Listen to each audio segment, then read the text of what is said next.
Si Bora at ang kanyang pamilya ay nakatira sa isang nayon sa tabi ng dagat. Gusto niya ang tubig. Mahilig din siyang mamangka kasama ang kanyang mga magulang. Isang umaga, nakakita si Bora ng isang munting dolphin na nabitag sa isang lambat. Pinipilit ng dolphin na makawala sa lambat. "Huwag kang matakot, tutulungan kita," sabi ni Bora. Matapos mapalaya, ang munting dolphin ay pinapakain at inaalagaan na ito ni Bora araw-araw.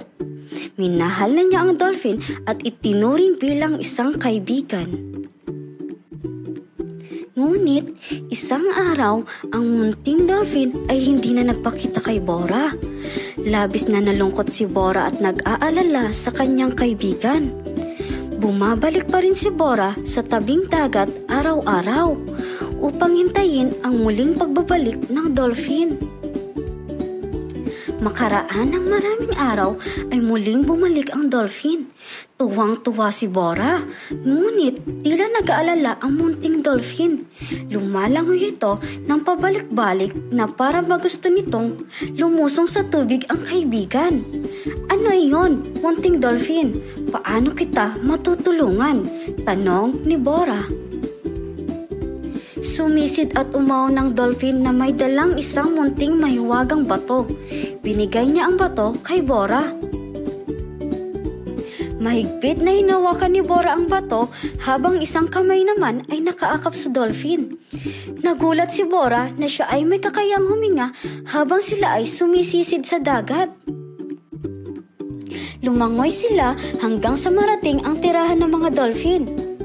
Lumapit ang lahat ng dolphin upang batiin si Bora.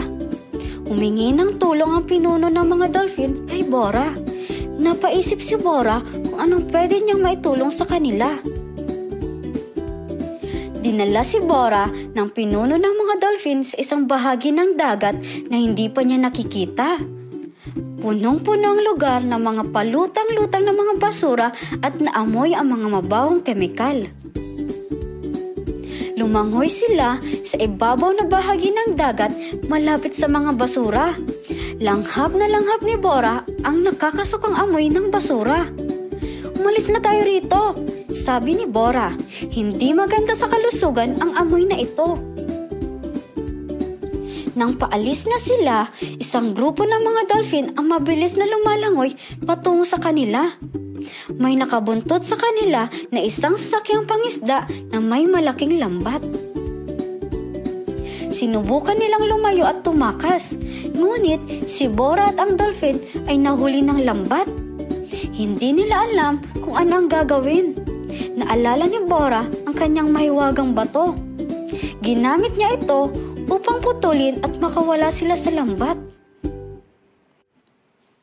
Ang kasunod na naalala ni Bora ay nakatayo na siya sa tabing dagat kasama ang iba pang mga taga-baryo.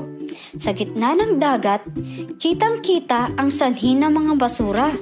Naisip ni Bora na ito ang tamang oras upang simulan ang pagbabago at paglilinis ng dagat.